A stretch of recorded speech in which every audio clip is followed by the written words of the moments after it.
लोकप्रिय मुख्यमंत्री आदरणीय बड़े भाई जयराम ठाकुर जी, हिमाचल प्रदेश भारतीय जनता पार्टी के सम्माननीय अध्यक्ष और शिमला के लोकप्रिय सांसद आदरणीय सुरेश कश्यप जी, हिमाचल प्रदेश के सह प्रभारी आदरणीय भाई संजय टंडन जी, माननीय विधायक एवं प्रदेश के महामंत्री भाई राकेश जम्वाल जी, महामंत्री भाई त्रिलोक कपूर जी और त्रिलोक जम्वाल जी, संगठन महामंत्री माननीय पवन राणा जी, आदरणीय श्रीमती मल्लिका नड्डा जी, माननीय सभी मंत्रीगण, विधायकगण, चुने हुए सभी प्रतिनिधि, आदर के योग्य मेरे सभी भाई और बहनों और मीडिया से आए हुए मेरे प्रिय मित्रों, शिमला आना पहले भी बहुत बार हुआ, लेकिन जिस तरह से आज भारतीय जनता पार्टी के सम्माननीय राष्ट्रीय अध्यक्ष का आप सबने शानदार और ऐतिहासिक स्वागत किया है, और एक बार फिर आप सबकी ओर से मैं आदरणीय जगत प्रकाश नड्डा जी का बहुत बहुत स्वागत अभिनंदन हिमाचल प्रदेश की राजधानी शिमला में करता हूं। आखिरकार ये स्वागत ऐतिहासिक और शानदार क्यों ना हो, हमारे राष्ट्रीय अध्यक्ष के नेतृत्व में भारतीय जनता पार्टी ने एक नहीं, जिन 4 राज्यों में हमारी सरकारें थी, 4 के 4 राज्यों में एक बार फिर सरकार बनाने का, इतिहास रचने का काम किया। ये जो हाथ में पकड़ा, जरा इसको 1 मिनट छोड़ के 4 राज्यों के लिए जोरदार ताली मारो जरा साहब। मुझे पता भाई धूप बड़ी तेज है, लेकिन अगले 9 महीने हमें तपना भी है, पसीना भी बहाना है, क्योंकि पिछले 4.5 वर्षों में जो माननीय जयराम ठाकुर जी ने काम किया है, उस काम को लेकर हमें जनता के बीच में जाना है। और केंद्र में मोदी जी की सरकार, प्रदेश में जयराम जी की सरकार, और मैं कहना चाहता हूं आदरणीय अध्यक्ष जी, अभी तो आप चौका लगाकर आए हैं, इस साल का अंत होते होते जो 2 राज्य बचे हैं, गुजरात, हिमाचल प्रदेश, वो भी जीतकर आपकी झोली में डालेंगे। चौका लग चुका है, छक्का भी लगेगा, छक्का भी लगाकर दिखाएंगे।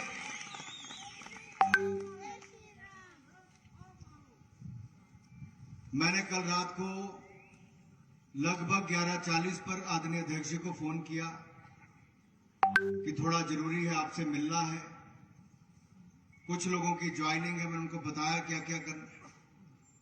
रात के 11:45 बजे भी भारतीय जनता पार्टी के राष्ट्रीय अध्यक्ष जी ने समय दिया, और आम आदमी पार्टी हिमाचल प्रदेश के प्रदेशाध्यक्ष, उनके संगठन महामंत्री, उनके ऊना के अध्यक्ष, वो सारे आम आदमी पार्टी को छोड़कर भारतीय जनता पार्टी में शामिल हो गए,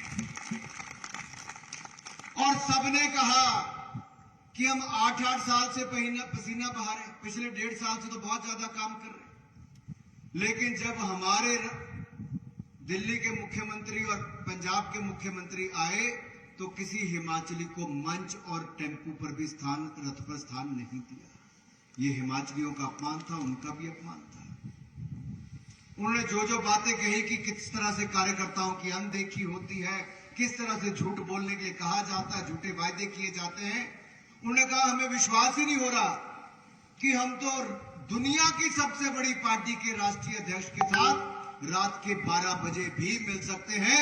ये कार्यकर्ताओं की पार्टी है, और ये हमारे राष्ट्रीय अध्यक्ष जी का जलवा है।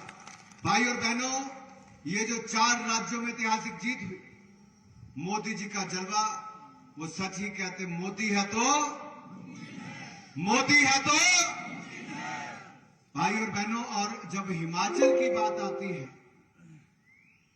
तो ये तो राष्ट्रीय अध्यक्ष जी का अपना प्रदेश है। मुझे आज केवल इतना ही कहना है, राष्ट्रीय अध्यक्ष जी को पूरे देश में जाकर प्रचार प्रसार करना होता है। इस प्रदेश की जिम्मेदारी हमें अपने हाथों में लेनी होगी, और आज हम ये प्रण लेकर जाएंगे कि नवंबर-दिसंबर में जब चुनाव होंगे, भाजपा का कार्यकर्ता, हिमाचल प्रदेश की जनता एक बार फिर कमल खिलाकर भारतीय जनता पार्टी की सरकार बनाएगी। मित्रों, पिछले 2 सालों में बहुत कम बड़े कार्यक्रम हो पाए, लेकिन इस आपदा के समय भी देश को नेतृत्व देने का काम किया तो नरेंद्र मोदी जी ने किया। और सबसे पहली योजना कोई लाए तो गरीब कल्याण योजना लेकर आए, जो दुनिया का कोई देश नहीं कर पाया। वो नरेंद्र मोदी जी ने 80 करोड़ गरीबों को 2 साल तक मुफ्त में अनाज देने का काम किया है और अगले 6 महीने तक और देने का भी निर्णय ले लिया है। 100 साल पहले की आपदा में लोग बीमारी से कम, भूखमरी से ज्यादा मरे थे, लेकिन इस बार की बीमारी में, इस आपदा में कोई एक परिवार, एक व्यक्ति का भी ऐसा किस्सा सामने नहीं आया जहां कोई भूखमरी के कारण किसी की मृत्यु हुई हो। यह मोदी सरकार है, गरीबों की सरकार है। किसी गरीब को यह सोचना नहीं पड़ा कि वैक्सीन के लिए पैसा देना पड़ेगा।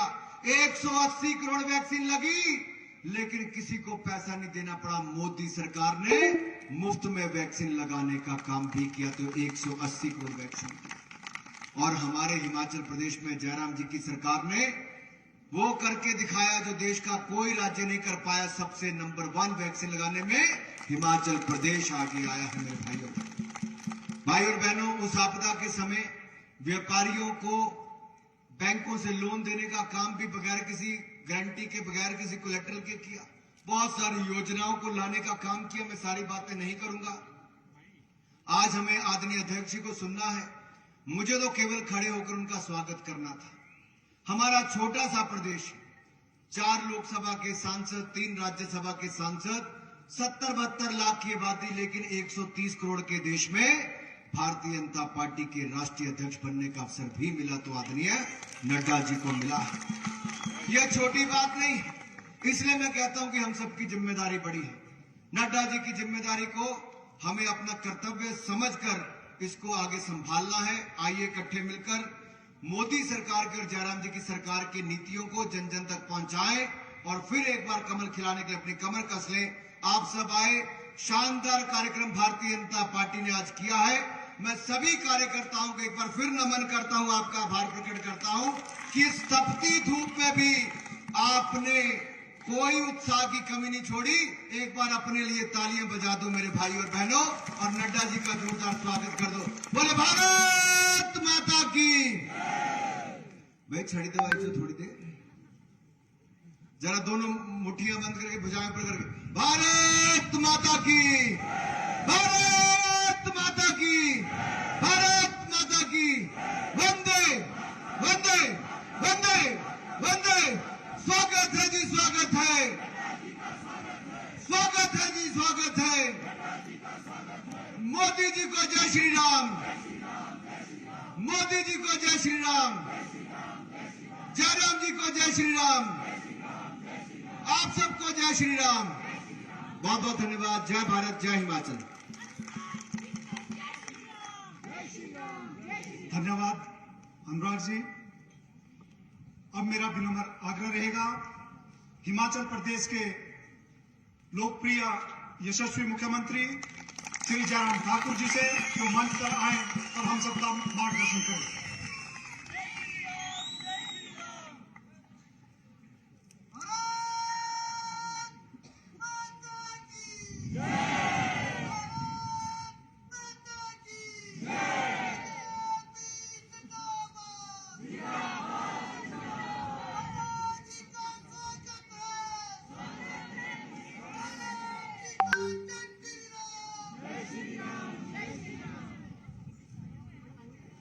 दुनिया के सबसे बड़े राजनीतिक दल भारतीय जनता पार्टी के हमारा राष्ट्रीय अध्यक्ष आदरणीय श्री जगत प्रकाश नड्डा जी, भारतीय जनता पार्टी के हमारे राष्ट्रीय उपाध्यक्ष आदरणीय श्री सौदान सिंह जी, केंद्रीय मंत्री भाई अनुराग ठाकुर जी, पार्टी के हमारे प्रदेश के सम्मानीय अध्यक्ष सुरेश कश्यप जी, प्रभारी आदरणीय श्री अविनाश राय खन्ना जी, सह प्रभारी आदरणीय श्री संजय टंडन जी, हमारे बीच में पार्टी के हमारे महामंत्री राकेश जम्वाल जी, त्रिलोक जम्वाल जी, त्रिलोक कपूर जी, यहां उपस्थित सभी मंत्रीगण, विधायकगण पार्टी के सब वरिष्ठ नेता, उपस्थित भाइयों बहनों और पत्रकार मित्रों, यह हमारा सौभाग्य है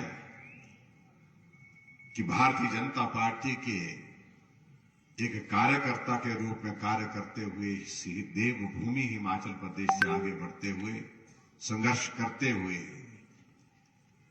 आज राष्ट्रीय अध्यक्ष के इस दायित्व पर पहुंचे आदरणीय श्री जगत प्रकाश नड्डा जी आज 4 राज्यों की जीत के बाद हिमाचल प्रदेश में पहली बार आ रहे हैं। आपका अभिनंदन है, देवभूमि में आपका स्वागत है। और मैं समझता हूं कि मुझे ताली से तसल्ली नहीं हुई, क्योंकि आपका एक हाथ में देख रहा हूं अंगेज है। थोड़ी देर के लिए एक बार छोड़ करके, सब छोड़ करके, खड़े होकर के एक बार ताली बजाएं तो मुझे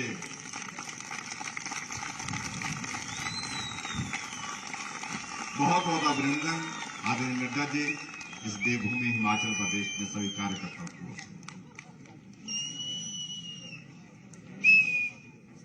हमने आदरणीय अध्यक्ष जी को सुनना है।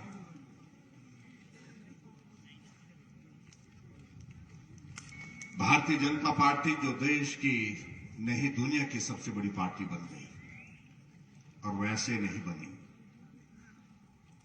कार्यकर्ताओं का सम्मान, कार्यकर्ताओं के सहयोग से, कार्यकर्ताओं के संघर्ष से, कार्यकर्ताओं के बलिदान से और हमारे नेतृत्व के प्रति समर्पण, नेतृत्व के प्रति श्रद्धा, नेतृत्व के प्रति आस्था, नेतृत्व के प्रति विश्वास, ये सारी चीजें भारतीय जनता पार्टी को इस मुकाम तक पहुंचाने में सफल हुई।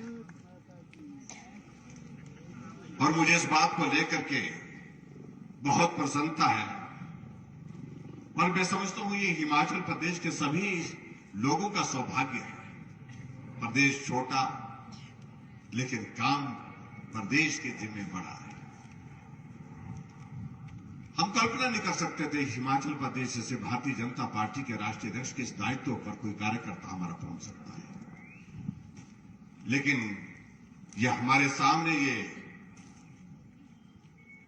दृश्य तभी सफल हुआ कि एक कार्यकर्ता जिन्होंने अपने जीवन का बहुत बड़ा हिस्सा संघर्ष में गुजारा, मेहनत करते हुए, परिश्रम करते हुए, आगे बढ़ते हुए इस मुकाम को छुआ, इसके लिए मैं देवभूमि हिमाचल प्रदेश की समस्त जनता की ओर से आदरणीय जगत प्रकाश नड्डा जी को बहुत बहुत बधाई देता हूं और शुभकामनाएं देता हूं।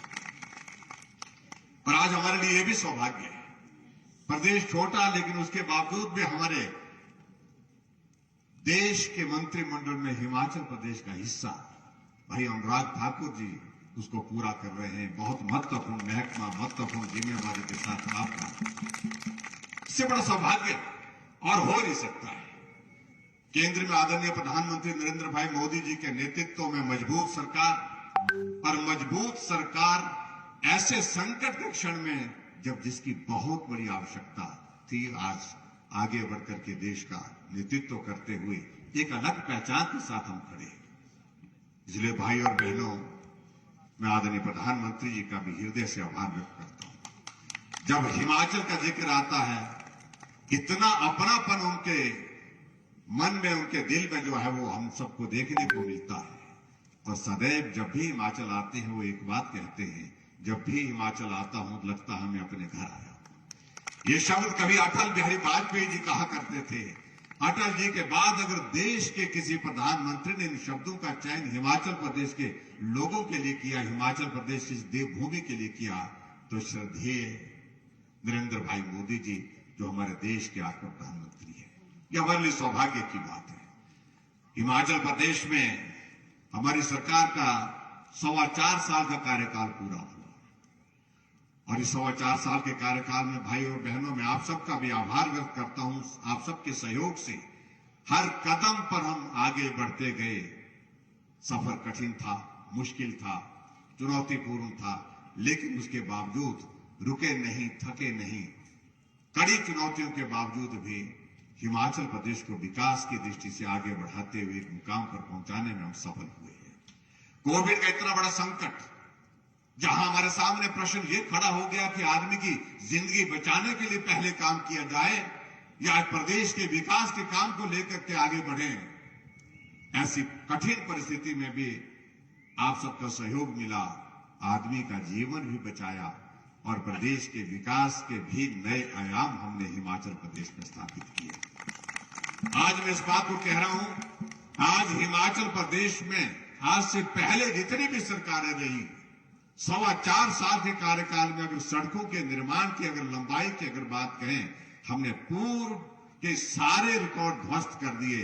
हिमाचल ने वर्तमान सरकार के कार्यकाल में सड़कों के निर्माण में सबसे ज्यादा किलोमीटर सड़कें बनाने में सफलता हासिल की। ये तभी संभव हो पाया जब हिमाचल प्रदेश की जनता की ओर से भी सहयोग मिला, साथ मिला, और तब जाकर के हम आगे बढ़ने में सफल हुए।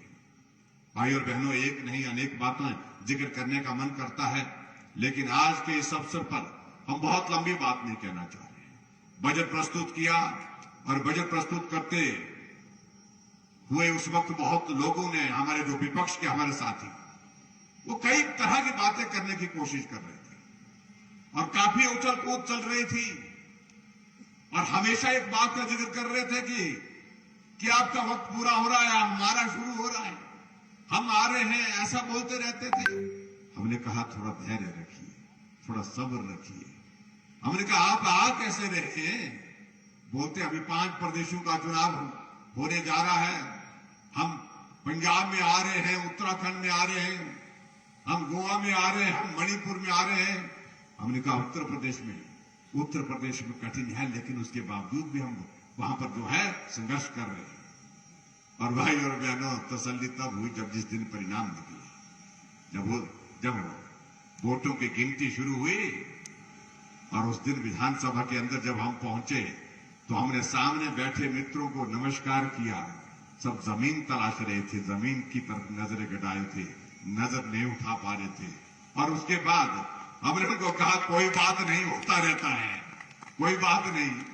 और आप देखिए किस प्रकार से जहां पंजाब के राज्य में जहां उनकी सत्ता थी, मुख्यमंत्री 2 जगह से चुनाव लड़े, दोनों जगह से चुनाव हार गए। और एक और नेता थे उनके जो बहुत ऊंची ऊंची बातों में ताली का जिक्र करते रहते थे, 3रे स्थान पर।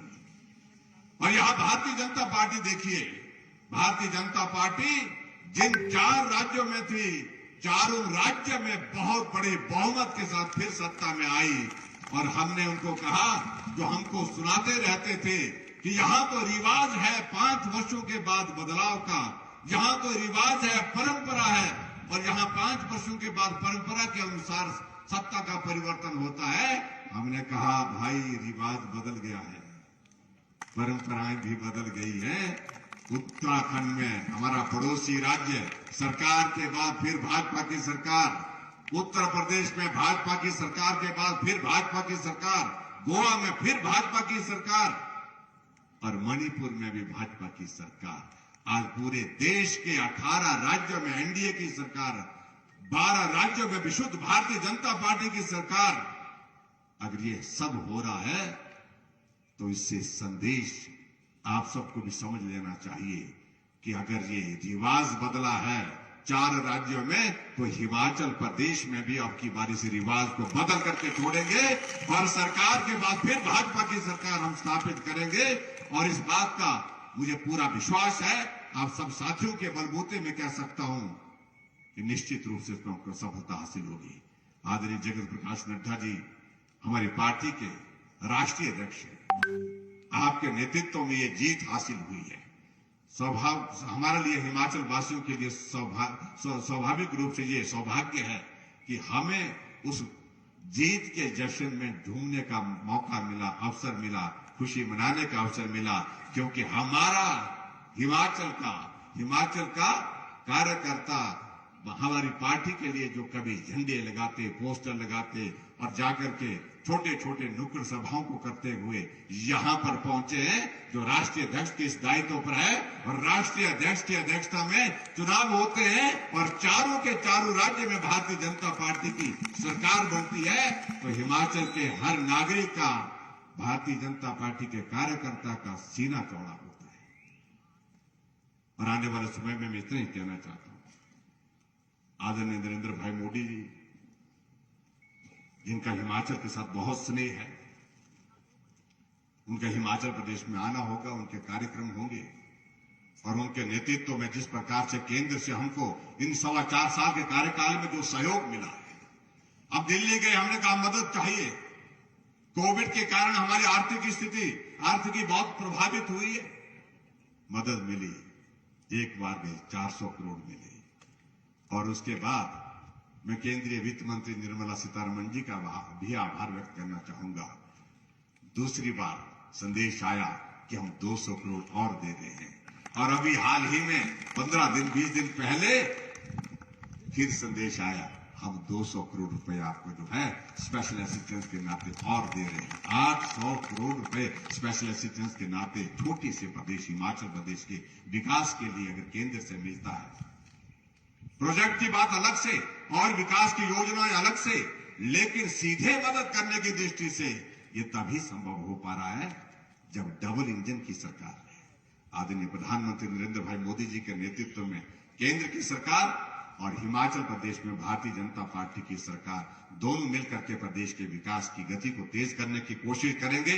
और आने वाले समय में जो जिसका जिक्र भाई अनुराग ठाकुर जी कर रहे थे, थोड़ा संघर्ष का होगा, मेहनत का होगा, परिश्रम का होगा।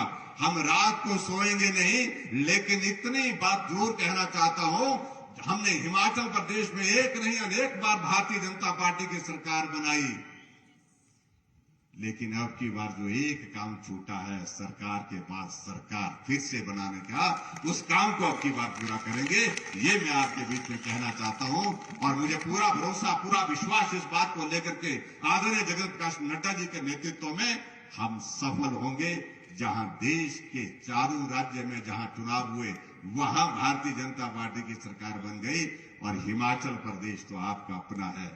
निश्चित रूप से हिमाचल प्रदेश में भारतीय जनता पार्टी की सरकार बनेगी और हिमाचल के विकास को गति देने के लिए हम प्रयत्न करेंगे, प्रयास करेंगे। इतनी ही बात मैं कहना चाहता हूं। आप इस जीत के बाद हिमाचल प्रदेश में पहली बार आए, आपका हृदय से अभिनंदन है, स्वागत है। बहुत बहुत धन्यवाद। नमस्कार, जय हिंद, जय हिमाचल।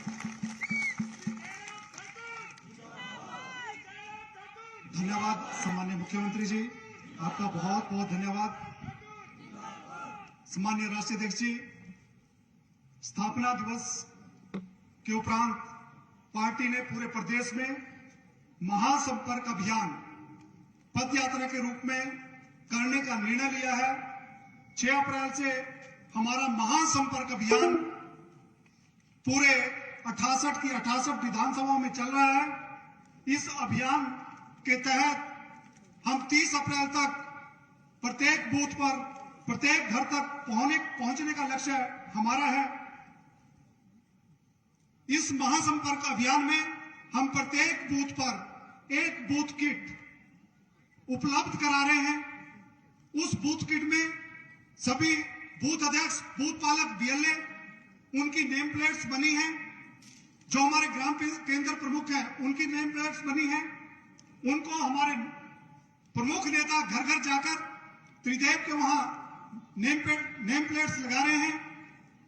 उसी किट में 4 बड़े झंडे जैसे हमारे दाईं बाईं ओर लगे हैं, ताकि एक एक झंडा बूथ अध्यक्ष, बूथ पालक, बीएलए और ग्राम केंद्र के घर पे लगे।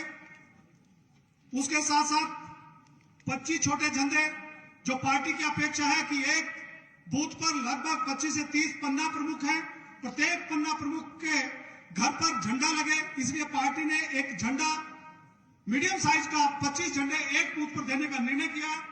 उसके साथ साथ उसी किट में 30 पटके पन्ना प्रमुखों के लिए, वो भी उस किट में है। उसके साथ साथ केंद्र सरकार की उपलब्धियों का एक फोल्डर बनाकर उसमें डाला है प्रदेश सरकार की उपलब्धियां, प्रदेश सरकार का जो हमारा सरकारी कैलेंडर है, एक कैलेंडर, और जो बजट में हमारी घोषणा है, ऐसे हमने एक किट तैयार की है। मेरा विनम्र आग्रह सम्मानीय राष्ट्रीय अध्यक्ष से रहेगा कि 2-3 बूथ अध्यक्ष हमारे यहाँ हैं, आप उनको उनकी किट नेम प्लेट देकर, सम्मान्य अध्यक्ष जी आप इस अभियान में हमको आशीर्वाद दें। अब मेरा जो हमारी बूथ पालिक है शुभ महाजन जी, मेरा विनम्र आग्रह रहेगा शुभ महाजन जी मंच पर आए। सम्मान्य राष्ट्रीय अध्यक्ष जी, उनको उनकी बूथ की प्लेट देंगे।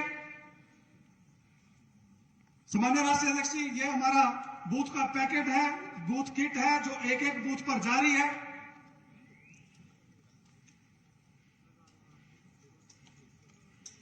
सामान्य राष्ट्रीय अध्यक्ष जी, हमारी एक पालिका को उसकी प्लेट भेंट कर रहे हैं। मेरा सभी से आग्रह रहेगा कि तालियां बजाकर स्वागत करें। मेरा आग्रह रहेगा करण नंदा जी से, जो भी एक बूथ के पालक हैं, वो भी अपनी नेम प्लेट सामान्य राष्ट्रीय अध्यक्ष जी के कर कमलों से प्राप्त करें। करण नंदा जी, और साथ में तैयार रहे योगेश पुंडीर जी। योगेश पुंडीर जी भी आगे आ जाएं। सामान्य राष्ट्रीय अध्यक्ष जी योगेश पुंडीर जी को भी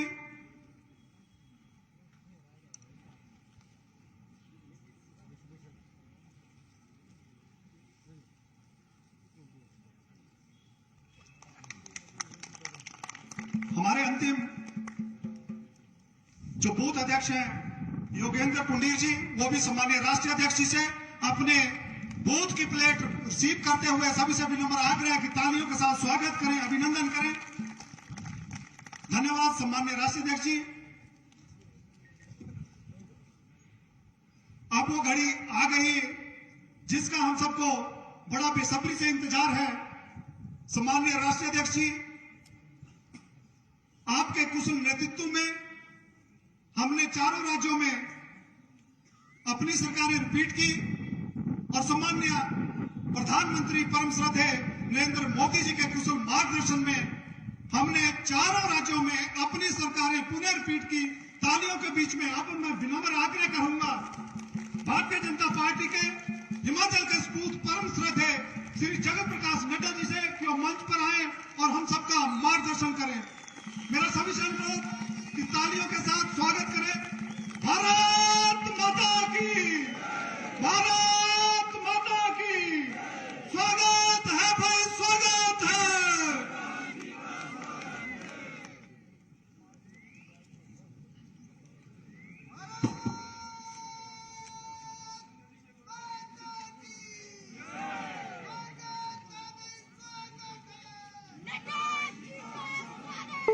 सभी बोले भारत माता की, भारत माता की। Bharatiya Janata party, Bharatiya Janata party. आज के इस अभिनंदन कार्यक्रम में मेरे साथ मंच पर उपस्थित हिमाचल प्रदेश के यशस्वी मुख्यमंत्री सम्मानीय जयराम ठाकुर जी, हमारे प्रदेश के जुझारू अध्यक्ष, संवेदनशील और कर्मशील अध्यक्ष डॉक्टर सुरेश कश्यप जी, हमारे राष्ट्रीय उपाध्यक्ष आदरणीय श्री सौदान सिंह जी, हमारे भारत सरकार में मंत्री और यहां हमीरपुर के लोकप्रिय सांसद मेरे छोटे भाई अनुराग ठाकुर जी, हमारे हिमाचल के प्रभारी श्री अविनाश राय खन्ना जी, हमारे सह प्रभारी श्री संजय टंडन जी, महामंत्री त्रिलोक जम्वाल जी, त्रिलोक कपूर जी, राकेश जम्वाल जी, सम्मानित मंच और यहां उपस्थित हिमाचल सरकार में सभी वरिष्ठ मंत्रीगण, सांसद बंधु, पूर्व सांसद बंधु, हमारे विधायकगण, पूर्व विधायकगण, सभी जिला के अध्यक्ष, जिला के महामंत्री, मंडल के अध्यक्ष और महामंत्री, हमारे सभी वरिष्ठ कार्यकर्ता बंधु और मीडिया के मेरे साथी, प्रिंट मीडिया और इलेक्ट्रॉनिक मीडिया के मेरे साथी, मेरा यह सौभाग्य है कि मुझे आज आप सबके बीच में आने का सौभाग्य मिला, मौका मिला और जिस गर्मजोशी के साथ आपने इतनी तपती धूप में मेरा अभिनंदन किया, मेरा स्वागत किया, इसके लिए मैं पार्टी के कार्यकर्ताओं की ओर से और अपनी ओर से आप सबका बहुत बहुत अभिनंदन करता हूं, स्वागत करता हूं और धन्यवाद देता हूं कि आपने मेरा जिस गर्मजोशी के साथ स्वागत किया है। मित्रों,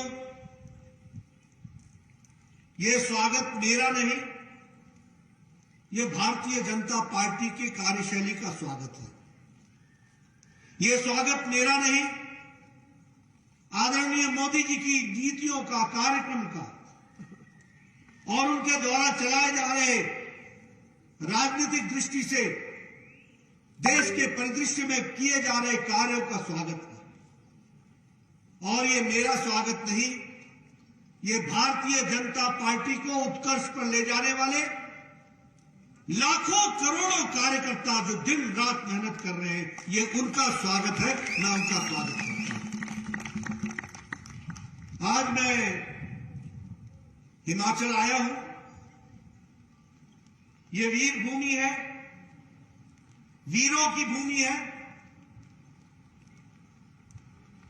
ये देवभूमि है, देवी देवताओं की भूमि है। जिस पहाड़ पर देखे कोई न कोई देवी देवता विराजमान है। ऐसी वीर भूमि को और देवियों की भूमि को, देवताओं की भूमि को मैं नमन करता हूं और उनसे आशीर्वाद लेकर के अपनी बात को प्रारंभ करता हूं। आज जब हम चुनाव की दृष्टि से हमारे पूर्व वक्ताओं ने जो सारी चर्चाएं की हैं, उसमें विशेष करके आपने इस बात का उल्लेख किया कि हाल ही के चुनाव में भारतीय जनता पार्टी को प्रचंड जीत मिली और 4 राज्यों में हम फिर से स्थापित हुए हैं। यहां मैं आप सबके माध्यम से आदरणीय मोदी जी को धन्यवाद देना चाहता हूं, आप सबकी ओर से, कि उनके बताए नीतियों को, उनके बताए कार्यक्रम को, उनके द्वारा गरीब, वंचित, पीड़ित, शोषित, दलित, समाज के अंतिम पायदान पर खड़ा व्यक्ति, जिसके नाम पर लोग राजनीति करते थे लेकिन उनके आंसुओं को पोंछने का काम नहीं करते थे, ये मोदी जी ने उन गरीबों की चिंता की, उन दलितों की चिंता की, उन जो समाज के अंतिम पायदान पर खड़े व्यक्ति थी उनको चिंता की और उनको मुख्य धारा में शामिल करने का जो काम किया, उसको इस चुनाव में उत्तर प्रदेश की जनता ने, गोवा की जनता ने, मणिपुर की जनता ने, उत्तराखंड की जनता ने मुहर लगा करके विजय हासिल कराई। ये हमको ध्यान रखना है।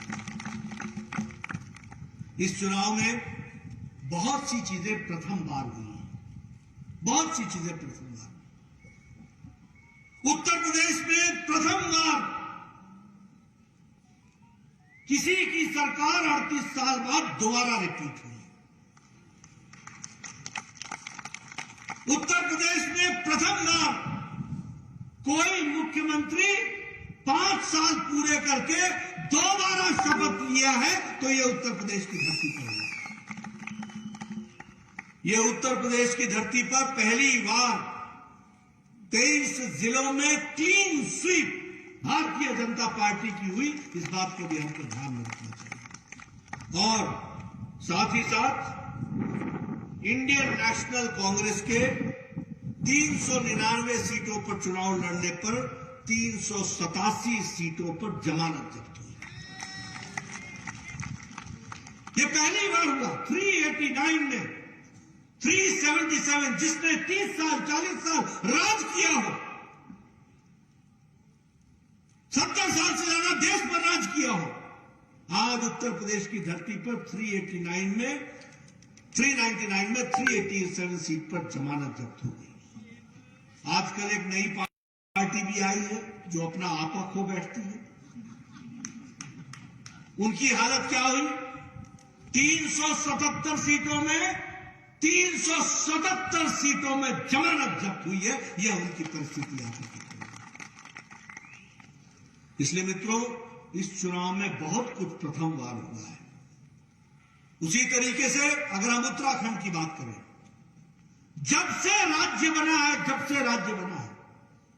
तब से पहली बार किसी की सरकार थी और चुनाव में दोबारा चुन करके आई है, वो उत्तराखंड में हुआ है। उस बात को भी हमको ध्यान में रखना चाहिए। और यहां भी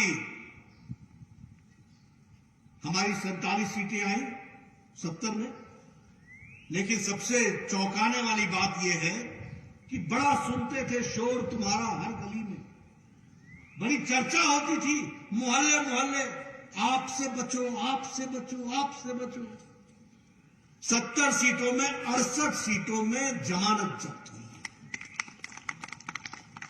यह ध्यान रखना चाहिए।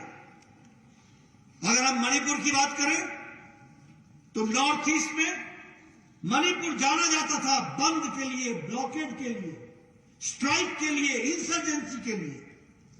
पिछले 5 साल में मणिपुर जाना जाता है शांति के लिए, पीस के लिए, विकास के लिए, प्रॉस्पेरिटी के लिए, डेवलपमेंट के लिए, विकास के लिए। और इंसर्जेंसी समाप्त होकर के मुख्य धारा में शामिल होने का काम। और पहली बार नॉर्थ ईस्ट में मणिपुर में विशुद्ध भारतीय जनता पार्टी की सरकार आई। और अगर हम गोवा की बात करें तो गोवा में भी हमें मेजॉरिटी तो मिली, लेकिन मिलने के साथ साथ वहां भी भारतीय जनता पार्टी ने पहली बार, तीसरी बार सरकार बनाई, हैट्रिक बनाया है। यह परिस्थिति आकर के खड़ी हुई। इसलिए मित्रों, ये चुनाव बहुत हमको उत्साहित भी करते हैं और नतीजे भी बताते हैं। लेकिन जैसे मैंने कहा कि ये मोदी जी की नीतियों को, मोदी जी के कार्यक्रमों को, मोदी जी के द्वारा चलाए जा रहे गरीब, वंचित, पीड़ित, शोषित, उनको जो मुख्य धारा में महिलाओं को लाने का कार्यक्रम किया है, उस पर भारत की जनता ने और प्रदेशों की जनता ने मुहर लगाई है। इस बात को हमको याद रखना चाहिए। और इसलिए हम कहते हैं, उत्तर प्रदेश में, उत्तराखंड में, मणिपुर में, गोवा में सरकार हमारी है। और अब हिमाचल और गुजरात की बारी है। हमको उस ओर बढ़ना है, हमको उस ओर जाना है, और उस ओर जाने के लिए हमको तैयारी करनी है। जिस तरीके से पिछले 5 सालों में काम हुआ है, उस काम को हमको याद रखते हुए और लोगों को बताते हुए जनता के बीच में जाकर के सारी बातों को रखना है। आज जब मैं यहां पर इस बात की चर्चा करता हूं तो मुझे खुशी होती है, और मैं एक पहाड़ी स्वभाव को शाबाशी भी देता हूं तो उससे दुखी भी होता हूं। शाबाशी इसलिए देता हूं कि पहाड़ी समाज, हमारे पहाड़ के लोग बड़े संतुष्ट रहने वाले लोग, शांति में रहने वाले लोग, आत्मसंतुष्टि में रहते हैं। ये बहुत अच्छी बात है। लेकिन इसके साथ साथ जो हम अच्छा काम करते हैं, उस काम को लोगों तक बताने का काम, इसमें हम कंजूसी क्यों करते हैं? ये मेरा कई बार तीस भी आती है, कई बार दिक्कत भी आती है, कई बार लोगों को बताना भी पड़ता है। मैं जानता हूं, आप लोग बहुत से लोग ये नहीं जानते होंगे कि 5 साल के अंदर हिमाचल प्रदेश अब एक तरीके से कहा जाए तो एग्रीकल्चर की दृष्टि से, एग्रीकल्चर प्रोडक्ट्स का, और जिसको कहते हैं एडिशनल वैल्यू के साथ, वैल्यू एडिशन के साथ खड़ा होने वाला एक हब के रूप में हिमाचल प्रदेश खड़ा हो रहा है। इस बात को हमको याद रखना चाहिए। आपको जानकर के खुशी होगी कि आज अगर फूड पार्क की बात करें तो लगभग 9 फूड पार्क 5 साल के अंदर मल्टीनेशनल कंपनीज के इस हिमाचल प्रदेश में स्थापित हुए हैं। 9। यह हमको ध्यान में रखना चाहिए कि किस तरीके से विकास की दृष्टि से काम चल रहा है। हिमाचल प्रदेश आज फार्मा का हब बना हुआ है। लगभग 12 ऐसी कंपनीज हैं जिनका प्रोडक्ट दुनिया में जा रहा है, और उसकी मैन्युफैक्चरिंग यूनिट्स जो है वो हिमाचल प्रदेश में है। मित्रों, एक बात ध्यान रखना, और मैं बार बार ये कहता हूं कि यहां लंबे समय तक कांग्रेस पार्टी ने राज किया, और उसके बाद किसी को मौका मिला तो बीजेपी को मिला। मैं यहां डंके की चोट पर कह सकता हूं कि जब जब कांग्रेस आई है उसने हिमाचल का हक छीना है, और जब जब बीजेपी आई है उसने हिमाचल को हिमाचल का हक दिया है। इस बात को हमको याद रखना है। आप लोग भूल गए होंगे। याद करो 10वां वित्त आयोग, 11वां वित्त आयोग, याद करो जब आपका स्पेशल स्टेटस ले लिया गया था।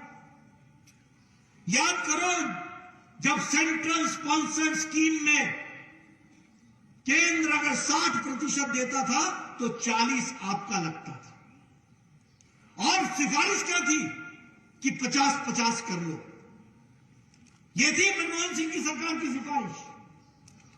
आपने 2014 में मोदी जी को प्रधानमंत्री बनाया।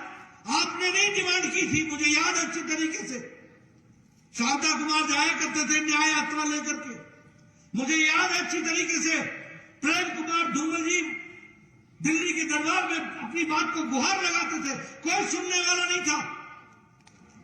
लेकिन यहां वीरभद्र की सरकार थी। जब मोदी जी की सरकार बनी, मोदी जी ने इस बात की चिंता नहीं की कि यहां वीरभद्र की सरकार है। मोदी जी ने इस बात की चिंता की कि हिमाचल हमारा है और हिमाचल को हिमाचल का हक मिलना है।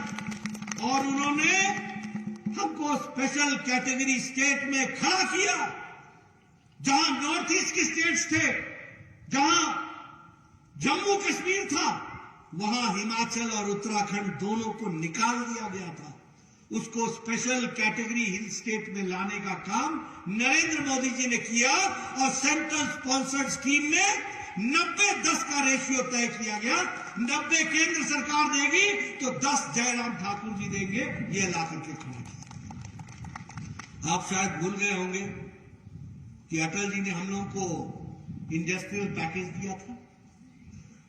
ये जो फार्मा इंडस्ट्रीज आई, ये जो बद्दी का डेवलपमेंट हुआ, लेकिन उसके बाद जब मनमोहन सिंह की सरकार आई तो आपको यह भी मालूम होगा कि यह हक हमसे छीन लिया गया था, यह हक हमसे वापस ले लिया गया।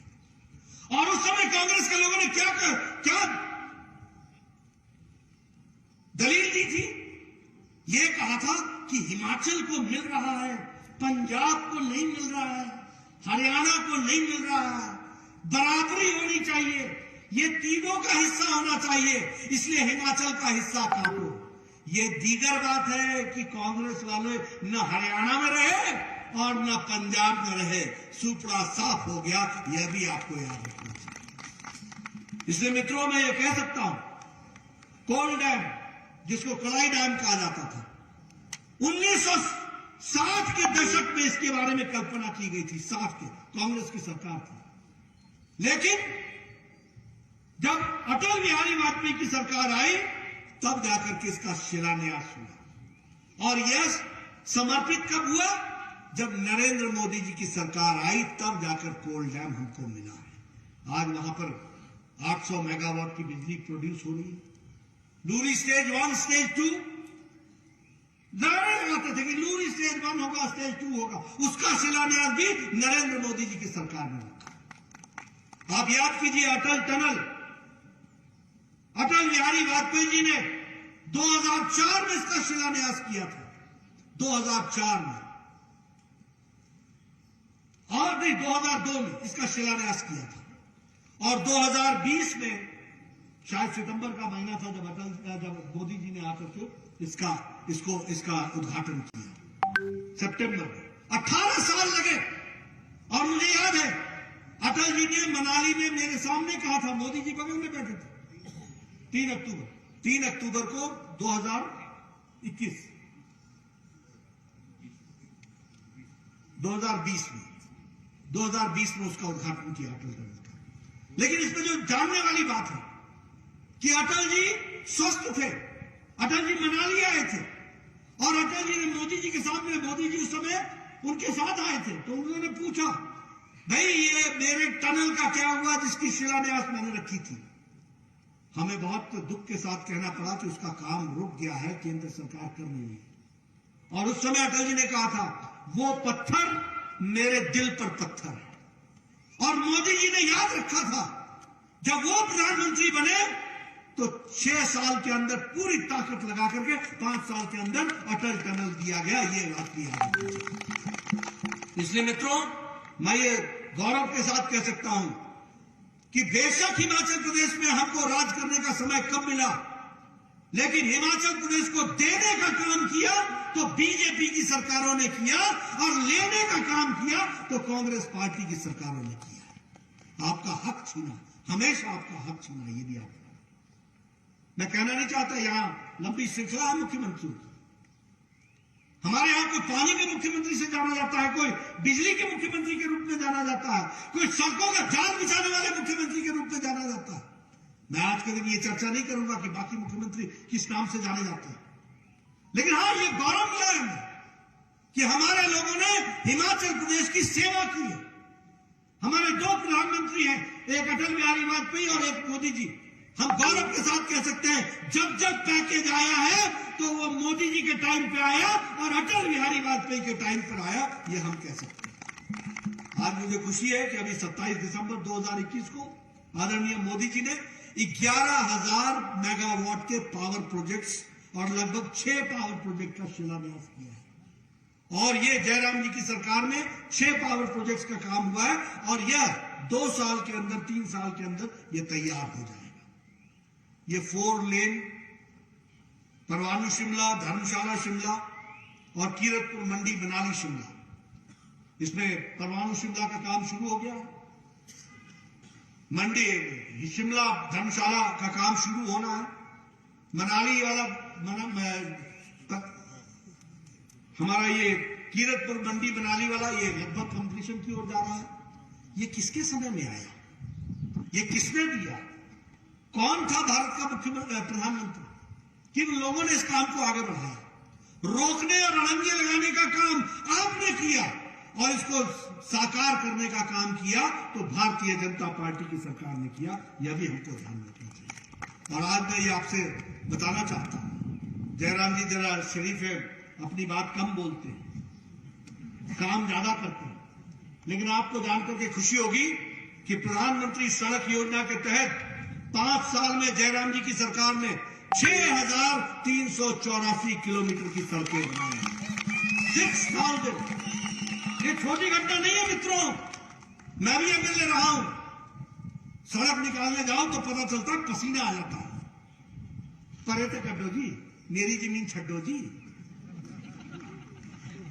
पारले साइड से ले जाओ, वारले साइड में कोई कहेगा मेरे घर से ले जाओ, मोड़ी दो रास्ता। इन सारी चीजों को संभालते हुए 6,384 किलोमीटर की पक्की ऑल वेदर सड़क बनाना, यह अपने आप में कीर्तिमान है। इसको हमको याद रखना चाहिए, ये हमको ध्यान रखना चाहिए। इंडियन इंस्टीट्यूट ऑफ मैनेजमेंट, कभी सोचा था, मैं इसलिए कहता हूं देने वाली सरकार कौन है, कभी सोचा था कि इंडियन इंस्टीट्यूट ऑफ मैनेजमेंट बनेगा और वो भी यहां आएगा हिमाचल में, पहाड़ी इलाके में, और उस पर 392 करोड़ रुपए यानी 400 करोड़ रुपए खर्च हो गए। 45% से ज्यादा का काम हो गया। 2023 में वो समर्पित हो जाएगा। इस काम को भी जयराम जी की सरकार तीव्र गति से करा रही है और केंद्र सरकार का आशीर्वाद है। मैं अगर एम्स की बात करूं तो आप कहेगा तो आप तो स्वास्थ्य मंत्री हैं, आप तो अपनी चर्चा करेंगे ही करेंगे, अब क्यों नहीं करें? कभी सोचा था एक तरफ अगर 24 करोड़ की जनसंख्या उत्तर प्रदेश की है, उसको 2 एम्स मिलते हैं, तो यहां 70 लाख की जनसंख्या को एक ऑल इंडिया सब मेडिकल सेंटर मिलता है, क्यों नहीं चर्चा करें? 1400 करोड़ रुपए खर्च हो 3 साल के अंदर। कोरोना आया, इसके बावजूद हम टाइमलाइन के अंदर इसी साल 2022 में आदरणीय प्रधानमंत्री मोदी जी के द्वारा समर्पित करेंगे हिमाचल की जनता को। यह हम गौरव के साथ बोलना चाहते हैं। क्या फर्क नहीं पड़ा है? क्या भारतीय जनता पार्टी की सरकारों ने जमीन पर काम नहीं किया? अगर मैं बात करूं मेडिकल कॉलेजेस की, कभी सोचा था कि नाहन में मेडिकल कॉलेज खुलेगा? मैं बार बार बोलता हूं, कभी सोचा था कि 355 करोड़ रुपए वहां खर्च होंगे? और कभी सोचा था कि हमीरपुर में मेडिकल कॉलेज खुलेगा और वहां भी लगभग 355 करोड़ रुपए खर्च होंगे?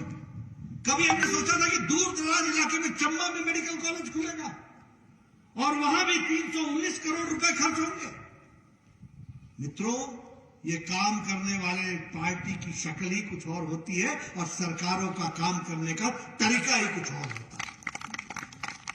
एक नहीं अनेकों काम किए हैं और इसलिए जब हम जाते हैं तो हम कहते हैं कि हम गौरव के साथ कहते हैं कि काम किया है, रिपोर्ट कार्ड लेकर के जनता के बीच में जाएंगे, छाती ठोक करके जाएंगे। ये बात भी हम आपको सामने कहना चाहते हैं। आप बताइए, मैं स्वास्थ्य मंत्री रहा हूं, हिमाचल प्रदेश का भी स्वास्थ्य मंत्री रहा हूं, मुझे मालूम है। मैं सलाम करता हूं स्वास्थ्य कर्मियों को हिमाचल प्रदेश के। आपको जानकर के खुशी होगी कि हिमाचल प्रदेश ने वैक्सीनेशन में जयराम ठाकुर के नेतृत्व में दोनों डोज में नंबर 1 पर आकर के खड़ा हुआ। और फिर मैं कहूंगा, यह छोटी घटना नहीं है। यह आपको लगता होगा कि छोटी घटना है। कहां है डोडरा कवार, कहां है मलाना, कहां है वो लाहौल स्पीति का अंतिम गांव, बड़ा बंगाल, छोटा बंगाल, कहां है ये इलाके? और वहां जाकर के इंजेक्शन देना और एक डोज नहीं देना, 2-2 डोज देना और दोनों डोज में अंतर भी रख करके डोज देना, ये छोटी घटना है क्या?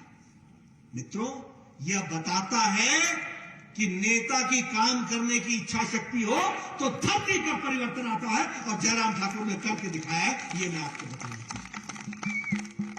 अगर मैं बात करूं आयुष्मान भारत योजना की, हमारे केंद्र सरकार ने दिया, लेकिन हमने दिया तो वेस्ट बंगाल में भी था। वहां पर लगभग 1 करोड़ लोग इस स्कीम से वंचित हैं और हिमाचल प्रदेश में 1,25,000 लोग इसका लाभ उठा रहे हैं। ये आयुष्मान भारत का हेल्थ कवरेज का तरीका है, वो भी हमको ध्यान में रखना चाहिए। प्रधानमंत्री उज्ज्वला योजना, इसमें भी 1,37,000 लोग, यहां का लोग, हमारी बहनें लाभ उठा रही हैं। प्रधानमंत्री किसान सम्मान निधि, अब यह सम्मान निधि तो हमने वेस्ट बंगाल को भी दिया, यह सम्मान निधि तो मैंने अन्य प्रदेशों को भी आदरणीय मोदी जी ने दिया, लेकिन इसका लाभ उठाने का काम हिमाचल प्रदेश ने किया है। 9,37,000 हमारे किसान भाई हैं जिनके खाते में हर तीसरे महीने में 2-2 हजार रुपए देने का काम मोदी जी की सरकार ने किया। यह काम किया है जिस काम को लेकर हम चले। जल जीवन मिशन, 8.37 लाख घरों को कनेक्शन दिया गया है। अब इसमें भी मैं आपको बताना चाहता हूं, 2 साल के अंदर 8,37,000 लोगों को कनेक्शन दिया और पिछले 40 साल में जिसमें सबसे बड़ा कंट्रीब्यूशन शांता कुमार जी का है, जिसको हम पानी वाले मुख्यमंत्री कहते हैं, उन्होंने 40 साल में, धूमल जी बाकी सब मिला ले, उस समय जाकर के 8 लाख हमने क्रॉस किया था और इस 2 सालों के अंदर केंद्र सरकार ने जल जीवन मिशन दिया और जयराम ठाकुर जी ने 8,37,000 जल का कनेक्शन पहुंचाया है। यह भी हमको याद रखना चाहिए। और 1,814 करोड़ रुपए पिछले 2 सालों में खर्च हुए हैं हिमाचल की धरती पर, यह भी हमको याद रखना चाहिए। मैं चाहूंगा हमारे कार्यकर्ता इन आंकड़ों को लेकर के जाएं और मैं चाहूंगा कि मेरे पत्रकार भाई, राजनीति नमस्ते जी, हेलो जी, हाय जी, ये नहीं है। राजनीति उसको कहते हैं जो हिमाचल की तस्वीर और तकदीर बदलने के लिए संकल्प लेता है, उसको राजनीति। हमको तगमा पहनने नहीं आए हैं, हमको कुर्सी से चिपकने नहीं आए हैं, हमको विधायक जी कहने नहीं आए हैं, हमको मंत्री जी कहलाने नहीं आए हैं। हम लोगों की सेवा करने आए हैं और इसलिए सेवा की बात जो करते हैं वो हम आपके सामने रखते हैं। ये काम किए हमने। हमसे किसी ने कहा चुनाव आ गए, मैंने कहा तो डरो तुम, हम नहीं। तुम डरो क्योंकि तुम्हारा करतूत बताएगी और तुम्हारे करतूत को रखना मेरा काम है। मैं जाकर के जनता के बीच में बताऊंगा कि हमने क्या किया है। यहां खड़े रख रहा हूं मैं चाहता हूं पत्रकार बंधु रूप से पूछें, हम बताना चाहते हैं। आप बताइए, मुख्यमंत्री स्वावलंबन योजना में टोटल इन्वेस्टमेंट 601 करोड़ रुपए हुआ है पिछले 5 साल में। मुख्यमंत्री स्वावलंबन योजना में 3,690 यूनिट्स को अप्रूवल दी गई है और एम्प्लॉयमेंट में 10,222 लोगों को एम्प्लॉयमेंट दी गई है। ये काम हुआ है।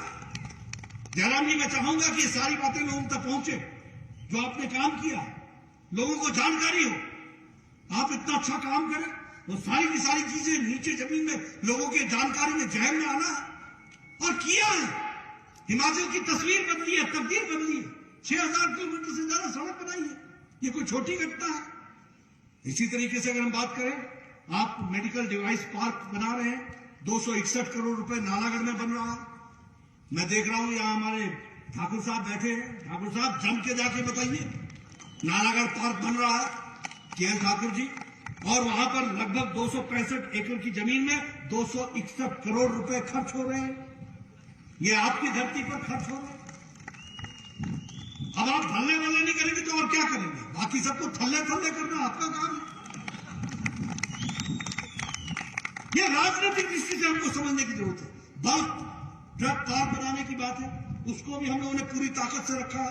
और मैं और अनुराग ठाकुर जी जयराम ठाकुर के वकील बनकर के भारत सरकार में खड़े रहते हैं। इस बात को मैं आपको बताऊंगा, हम लोगों ने काम को आगे बढ़ाया।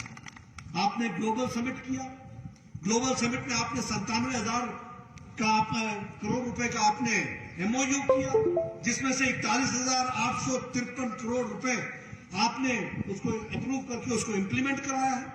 ये छोटी घटना नहीं है। अगर हमने 1,27,000 लोगों को आयुष्मान भारत से जोड़ा, तो आपने मुख्यमंत्री हिम केयर में 5,40,000 लोगों को जोड़ने का काम किया। यानी हिमाचल प्रदेश में कोई बच न जाए परिवार, इसकी आपने चिंता की है। और इसके साथ साथ आपने मुख्यमंत्री सहारा योजना के तहत 18,000 पेशेंट्स को रजिस्टर किया है। ये छोटी घटना नहीं है मित्रों। मुझे याद है, हम एमएलए होते थे आपके साथ, मुख्यमंत्री जी इसका ऑपरेशन होना है हार्ट का, इसका किडनी का ऑपरेशन होना है, इसको आप पैसा दे दीजिए। मुख्यमंत्री जी ये इसके लिए आप हमको पैसा दे दीजिए। मैं स्वास्थ्य मंत्री था, स्वास्थ्य मंत्री जी आप जरा सिफारिश कर दीजिए। आज 18,000 लोगों को रजिस्टर किया गया है और उन पर 3,040 करोड़ रुपए खर्च हुए। ये मैं आपको सामने 340 करोड़ रुपए, 340 करोड़ रुपए। ये बदलता हिमाचल है। आप याद करो, अभी ये प्रधानमंत्री सड़क योजना की बात करें, मैं बार बार सुनाता हूं। मैं जब 98 में 94 में एमएलए था, तो किसी सड़क पर मुझे 40,000 रुपए मिल जाते थे, तो एक्सीएन आकर के मुझे बोलता था, भैया सर आप ऐसा कीजिए, आप मुझे कोई सड़क बता दीजिए जिस पर ये मैं 40,000 लगा दूं, क्योंकि आपके यहां बनने वाली सड़कें तो 20 हैं, तो 40,000 में क्या लगेगा? तो ये तो ऊंट के मुंह में जीरा होगा। आप बताइए एक सड़क पर लगा दें। आजकल मैं एक सड़क पर पैसा देता हूं, मैं कहता हूं 12 करोड़ रुपए इस पर सड़क लग गई, तो हमारे यहां तुरंत मुड़ करके हमारा एमएलए कहता नहीं, मजा नहीं आया, 15 कर दो, 15 एक ही किस्त में बन गया। ये कभी सुना था 12 करोड़ और 15 करोड़? ये बदलता हिमाचल, ये बदलता भारत, ये तस्वीर हमने अपनी आंखों से देखी है, जो मैं आपके सामने बयां कर रहा हूं। ये हमने परिवर्तन देखा है। इन बातों को हमको समझना चाहिए। उसी तरीके से मैं स्वास्थ्य मंत्री था, बिलासपुर में ट्रॉमा यूनिट लाते लाते मेरा पसीना बह गया, हाथ पांव ठंडे पड़ गए।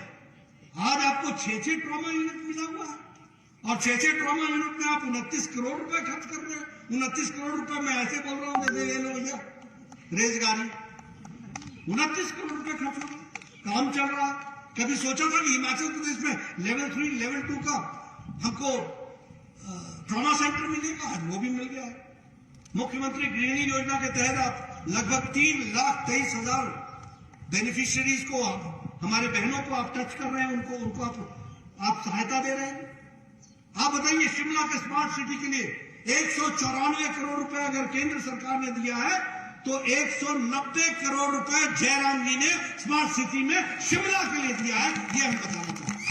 मैं शिमला में खड़ा हूं, 190 करोड़ जयराम जी ने दिया है और 194 करोड़ केंद्र की सरकार ने दिया है, और यूटिलाइजेशन लगभग 253 करोड़ रुपए का हो गया।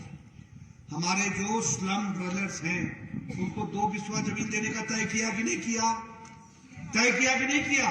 सारे हिमाचल प्रदेश में। और शिमला में लगभग इनकी संख्या 3,000 है। अब मैं शिमला की धरती पर खड़ा हूं। कभी हमारे लोग सोचते थे, कभी कोई वाल्मीकि भाई, कोई समाज, कोई सफाई कर्मचारी सोच सकता था कि उसकी शिमला में अपनी जमीन होगी? यह मुख्यमंत्री जयराम ठाकुर ने और उनकी सरकार ने करके दिया है। इस बात को भी हमको याद है। इसलिए मैं कहता हूं, ये गरीबों की सरकार है, ये वंचितों की सरकार है, पीड़ितों की सरकार है, ये शोषितों को मुख्य धारा में लाने वाली सरकार है। ये हमको समझना चाहिए। अभी शिमला में आपके यहां न्यू ब्लॉक आईजीएमसी में बन रहा है और 700 गाड़ियों की पार्किंग का सोचा जा रहा है। मैं तो खुश भी होता हूं और अपने उन दिनों को भी याद करता हूं कि कई बार सोचता था हॉस्पिटल पैदल ही चले जाऊं, गाड़ी पार्क करूंगा तो करूंगा कहां। पेशेंट का जो हाल होता था, शिमला में दूर दराज से आते थे, वो गाड़ी कहां पार्क करे यह समस्या होती थी। एक अगर पेशेंट के साथ अटेंडेंट चाहिए था तो एक गाड़ी के साथ भी एक अटेंडेंट चाहिए था कि गाड़ी को कहां लाए। जब देखो तो एक पुलिस वाला आ जाए, यहां से हटाओ गाड़ी, यहां से हटाओ गाड़ी। आज 700 गाड़ियों की पार्किंग आपको मिल रही है, ये छोटी घटना है क्या? और मैं आपको बता रहा हूं, ये आपको बताना चाहिए मुझे, ये आपको समझना चाहिए कि काम कितना हुआ। अगर मैं पार्किंग कॉम्प्लेक्स की बात करूं ऑडिटोरियम के सामने, तो उसमें 400 गाड़ियों का अलग से व्यवस्था की गई है। अगर मैं बात करूं कि आप विकास नगर में 400 गाड़ियों की पार्किंग की गई है, नहीं तो हमको ये भी सुनने को मिलता था विकास नगर से खबर क्या आती थी, इसका शीशा टूट गया, उसका लुकिंग ग्लास चला गया, इसका फलाना चला गया। आज पार्किंग आपको वहां पर भी 400 गाड़ियों की मिली है। ये बदलता शिमला नहीं है क्या दोस्तों? मैं सही बोल रहा हूं क्या? अगर सही बोल रहा हूं तो एक बार हाँ बोल दो। धूप तो है ही है, वो तो कम होगी नहीं। लेकिन हाँ, इन बातों को हमको ध्यान में रखने की जरूरत है और इन सब चीजों को आपके साथ में शेयर करना चाहता हूं। ये आपसे मैं कहना चाहता हूं, धर्मशाला की जो सिटी स्मार्ट सिटी है उसमें 194 करोड़ रुपए खर्च हुए हैं। तो एक तरीके से देखा जाए तो विकास के नए आयाम स्थापित हुए। मित्रों, यहां मैं एक बात जरूर कहना चाहता हूं कि मोदी जी ने भारत की राजनीति की संस्कृति बदल दी। हमने इतनी देर तक आपसे भाषण दिया, हम इतनी देर से आपसे बात कर रहे हैं, हम क्या कर रहे हैं? हम अपना रिपोर्ट कार्ड रख रहे हैं। जो कहा था वो किया है, जो कहेंगे वो करेंगे। ये ताकत है तो भारतीय जनता पार्टी, ये सिर्फ भारतीय जनता पार्टी में। दूसरी पार्टियों में क्या ताकत है? भाई को भाई से लड़ाओ, इलाके को इलाके से लड़ाओ। पहले बताओ तू सतलज पार का है, मैं वार का हूं। दरिया पार दरिया वार, पहाड़ पार पहाड़ वार। इलाके को झगड़ा लगाओ। मुझे याद है, मैं समझता था जब मैं एमएलए बना तो मैं समझने लगा कि यार कांग्रेस इतने सालों तक काम क्यों नहीं करती थी। तो मुझे कांग्रेसी ने बताया, नड्डा जी जरा हौले हौले। मैंने कहा हौले हौले क्यों? बोला हमने इतने साल मजे में निकाल दिए, आप तो ऐसे आए तूफान एक्सप्रेस में कि सारे काम आपने 5 साल में ही पूरे कर देने। मैंने कहा भैया हम तो गरीब की चिंता करने वाले। मैंने कहा तुम कैसे करते थे? कुछ नहीं, एक सड़क देनी है और दे देते थे सड़क। एक तरफ चूना लगाते थे तो दूसरे गांव वाले आ जाते थे कि भैया सड़क इधर से नहीं निकालो, इधर से निकालो। तो हम बोलते थे भैया तुम अपनी पंचायती कर लो, जब हो जाएगा तो सड़क बना देंगे। न उनकी पंचायती होती थी न सड़क बनती थी। यानी और फिर क्या करते थे? जब चुनाव आता था तो चूना लगा देते थे, पाइप फेंकवा देते थे, बस अब आ गया पानी, आ गया पानी, आ गया पानी। चुनाव खत्म हुआ नहीं, पाइप उठाया नहीं, अगले चुनाव की तैयारी शुरू कर दी। बस यही काम उनका था। ये राजनीति की संस्कृति मोदी जी ने बदली। जो कहा था वो किया है, जो कहेंगे वो करेंगे और रिपोर्ट कार्ड लेकर के जनता के बीच में जाएंगे। इस ताकत के साथ हम जाएंगे। मैं आपके सामने बोलना चाहता हूं, ये उत्तर प्रदेश का चुनाव क्या था? अखिलेश के भाषण सुनो। परिवारवाद, संप्रदायवाद, कहां से जिन्ना उठा कर लिया? जिन्ना का जिन्न घुमा दिया। किसने कहा था संप्रदायवाद लाओ? किसने कहा था कि मजहब को बात करो? आपने शुरू किया। आतंकियों को प्रोटेक्शन देना तुम्हारा काम था। मोदी जी ने तय किया विकासवाद, परिवारवाद बनाम विकासवाद। परिवारवाद को समाप्त करेंगे, वोट बैंक पॉलिटिक्स को धरती से उखाड़ेंगे और विकास के आधार पर हम चलेंगे। और उत्तर प्रदेश की जनता ने, गोवा की जनता ने, मणिपुर की जनता ने विकासवाद पर मोहर लगाई है। इस बात को भी हमको याद रखना चाहिए। मैं हमेशा कहता हूं हमारी सरकार प्रोएक्टिव, प्रो रिस्पॉन्सिव सरकार, तुरंत हम एक्शन करते हैं। आप बताइए यूक्रेन में अगर घटना घटी तो यूक्रेन के अंदर घटना पीछे घटी, लड़ाई पे पीछे शुरू हुई। आपको जानकर के खुशी होगी कि यूक्रेन में 1 महीने के अंदर 26 फरवरी से लेकर के लगभग 30 मार्च तक 23,000 बच्चों को वहां से सकुशल लाने का काम मोदी जी की सरकार ने किया और हिमाचल प्रदेश के भी 436 बच्चों को सुरक्षित घर पहुंचाया। और पत्रकार बंधुओं, आपको शायद इसकी कल्पना नहीं होगी कि जब वो लाए जा रहे थे तो इस बीच में हमारे हजारों कार्यकर्ताओं ने उन परिवारों के मां बाप के साथ जिनके बच्चे यूक्रेन में थे, उस बीच में 3 बार उन परिवारों के साथ संपर्क बना करके उनको धादस दिलाया कि मोदी जी सकुशल आपके बच्चों को वापस लाए। यानी अगर सरकार ने मोदी जी के नेतृत्व में काम किया तो पार्टी ने भी 19,000 बच्चों के घरों में गए, 19,000 बच्चों के घर, और 1 महीने के अंदर 3 बार गए। यह भी हमको ध्यान में रखना चाहिए। ये वैक्सीनेशन की कहानी मित्रों बहुत अच्छी लगती है, आप लोगों को भी बहुत अच्छी लगती होगी। मैं देख रहा हूं सब लोग बड़े नजदीक बैठे हैं, किसी के मुंह में मास्क नहीं है, कोरोना का साया ऊपर है। ये आपको हिम्मत किसने दी? ये आपको ये ताकत किसने दी? ये ताकत वैक्सीनेशन ने दी, और ये ताकत मोदी जी ने दी। इस बात को याद रखना। आज अमेरिका का हाल देखो, कभी पता चलता है मेयर को कोरोना हो गया, कभी पता चलता है गवर्नर को कोरोना हो गया, कभी पता चलता है कि स्टेट सेक्रेटरी को कोरोना हो गया। आप यूरोप की बात उठा करके देखो, अभी भी लड़खड़ा रहे हैं। और 130 करोड़ के देश को मोदी जी ने प्रोएक्टिव होकर के वैक्सीनेशन से वैक्सीनेट करके 185 करोड़ लोगों को डबल डोज देकर के 185 वैक्सीनेशन किया, 185 करोड़ वैक्सीनेशन किया।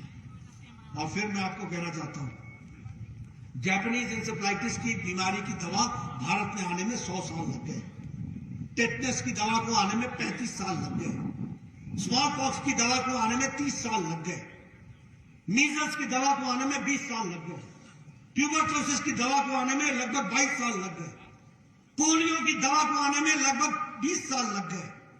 और यहां जनवरी के 2020 में कोरोना आया, अप्रैल में मोदी जी ने टास्क फोर्स बैठाया और 9 महीने के अंदर एक नहीं 2 वैक्सीन 9 महीने के अंदर देश को दी और दुनिया को दी।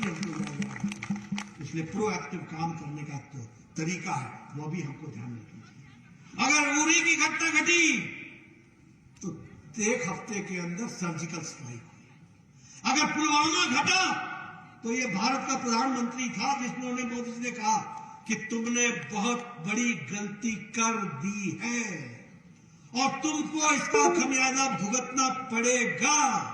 और 1 हफ्ते के अंदर सर्जिकल से एयर स्ट्राइक करके नष्ट नाबूद कर दिए उनके कैंप्स को। यह मोदी जी की सरकार ने किया। ये प्रोएक्टिव सरकार है, ये प्रो रिस्पॉन्सिबल सरकार है। ये जो कहती है वो करती है। अगर विकास की दृष्टि से काम कर रहे हैं तो उसको भी हमने आगे बढ़ाने का काम किया। इसलिए अब अगर कोरोना आया तो आप बताइए, प्रधानमंत्री गरीब कल्याण अन्न योजना आया कि नहीं आया? वर्ल्ड हेल्थ ऑर्गेनाइजेशन का डॉक्टर टेड्रोस डायरेक्टर बोलता है कि we should learn from India, हमको भारत से सीखना चाहिए कि उन्होंने कोरोना के कारण लॉकडाउन में लोगों की अर्थव्यवस्था अस्त व्यस्त हो सकती है, एक गरीब आदमी के लिए खाने की दिक्कत आ सकती है, और मोदी जी ने जो 80 करोड़ की जनता को यह व्यवस्था दी है और कोरोना के समय से लेकर के सितंबर माह आने वाला है तब तक के लिए 80 करोड़ की जनता को जो राशन दिया है वो हमको समझना चाहिए प्रोएक्टिव रोल क्या होता है। 1,25,000 करोड़ रुपए खर्च किया जा रहा है हमारे पैकेज के लिए जो कोरोना की दृष्टि से किया जा रहा है। इसलिए मित्रों, मैं एक ही बात कहना चाहूंगा कि मोदी जी ने जब देश की संस्कृति राजनीति की बदली है और हम सब लोग जो कार्यकर्ता आज इस जोश के साथ यहां पर आए हैं, इतने धूप में आप सब लोग बैठे रहे, मैं आपको दाद देता हूं, आपको तारीफ भी करता हूं, आपको धन्यवाद भी देता हूं। मैंने अपने वक्तव्य के साथ तो न्याय करने की कोशिश की है, लेकिन आपके साथ थोड़ा अन्याय जरूर किया होगा मैंने, उसके लिए मुझे क्षमा कर देना। लेकिन हाँ, आया था कई दिनों बाद, अब सोचा बार बार कहां आपसे चर्चा करूं, आया हूं तो कुछ बातों की चर्चा मैं कर लूं, वो करने का प्रयास किया है। मित्रों, आपसे मैं एक ही गुजारिश करना चाहता हूं, आने वाले समय में हम हिमाचल प्रदेश में भी भारतीय जनता पार्टी का परचम लहराएंगे। उसके लिए हमको काम में जुटना है, पूरी ताकत लगानी है। और हम जानते हैं कि हमारे सामने खड़े लोग जो हैं उनके पास न ताकत है, न नीयत है, न नीति है, न कार्यक्रम है, न कार्यकर्ता है, न नेता है, न नेतृत्व है। हमारे पास नेता है, नीति है, कार्यक्रम है, कार्यकर्ता है, कार्य करने की इच्छा शक्ति है। इस बात को लेकर के हमको आगे बढ़ना है और मुझे पूरा विश्वास है कि आप सब लोग आगे बढ़ेंगे और हिमाचल प्रदेश में और गुजरात में आने वाले समय में भारतीय जनता पार्टी का परचम लहराएगा और हम पूरी ताकत के साथ हिमाचल की सेवा की है, आगे भी करेंगे और हिमाचल को आगे ले जाएंगे, सरताज बनाएंगे। इन्हीं शब्दों के साथ बहुत बहुत धन्यवाद। आपने मेरी बात सुनी, आपको बहुत धन्यवाद।